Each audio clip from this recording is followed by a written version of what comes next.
Hi, I'm Erin, here with a Petal Savvy Pro Tip. Today we're going to discuss how to prepare your space before your flowers arrive. A cluttered space is not okay. You want to have a clean and uncluttered space to design your flowers in. Make sure to wipe down all of your surfaces.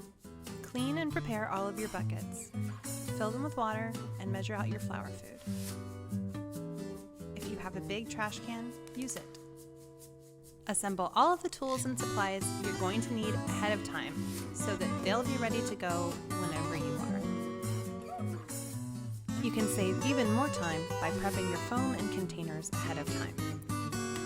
Pre-cut and soak your foam, put it in your vase, and make sure to tape it down securely. Don't forget smaller vases or jars for your bouquets, and then you're all set. You are ready to receive your flowers.